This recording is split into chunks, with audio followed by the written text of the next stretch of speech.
గెలిచారు మన రాజశేఖర్ గారు.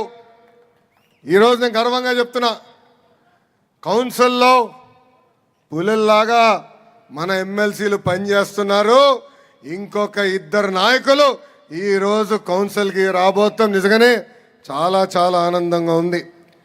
ఇంత విజయాన్ని అందించిన గ్రాడ్యుయేట్లకి, గెలుపు కోసం పనిచేసిన గౌరవ శాసనసభ్యులు, మంత్రివర్యులు, జోనల్ కోఆర్డినేటర్లు, ప్రత్యేకంగా నాకు ప్రాణ సమానమైన కార్యకర్తలకి పేరు పేరున నా హృదయపూర్వక ధన్యవాదాలు తెలుపుకుంటున్నా. ప్రజలు కొట్టిన దెబ్బకి పులివెందుల ఎమ్మెల్యే ఇంకా కోలుకోలేదబ్బా. ఆయన కొత్త పేరు పెట్టిన వన్ డే ఎమ్మెల్యే. ఏంటది? ఒకరోజు ఎమ్మెల్యే. ఒకరోజు ఎమ్మెల్యే అసెంబ్లీకి కరెక్ట్గా ఒకరోజు వచ్చి వెళ్ళిపోతాడబ్బా.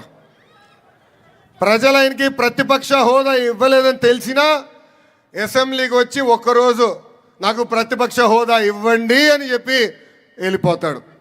ఎక్కడికి వెళ్తాడు? బెంగళూరుకి పారిపోతాడు. అందుకే ఆయన తెలుసు, గ్రాడ్యుయేట్ ఎమ్మెల్సీలో క్యాండిడేట్ పెడితే డిపాజిట్ రాదని.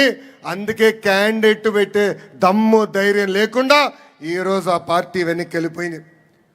2023 ఎన్నికల్లో జరిగిన గ్రాడ్యుయేట్ ఎన్నికల్లో మనం విజయం ఎట్లా సాధించామో మీ అందరికి తెలిసిందే. అప్పుడు గ్రాడ్యుయేట్ ఎన్నికలు ఏకంగా ఒక గేమ్ చేంజర్గా మారింది. ఆ ఎన్నికలతో రాష్ట్ర రాజకీయ పరిస్థితులు కూడా మారిపోయినాయి. పార్టీ ఆవిర్భావం తర్వాత మొదటిసారి 8 నెలల ముందుగానే క్యాండిడేట్లు మనం ప్రకటించుకున్నాం.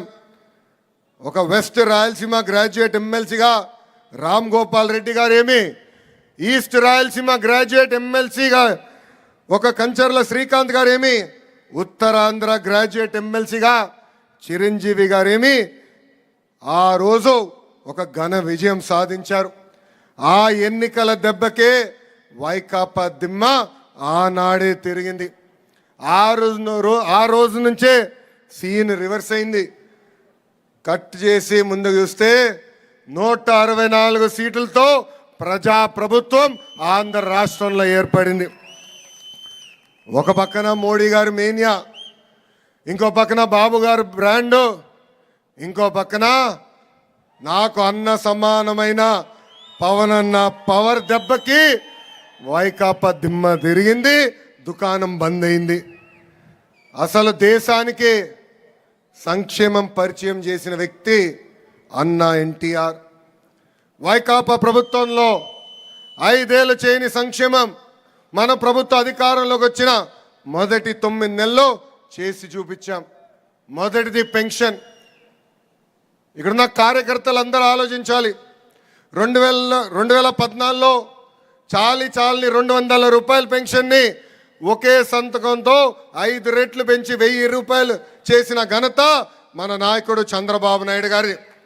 అంతేకాదు, అదే 1000 రూపాయల పెన్షన్ని తిరిగి 2000 రూపాయలు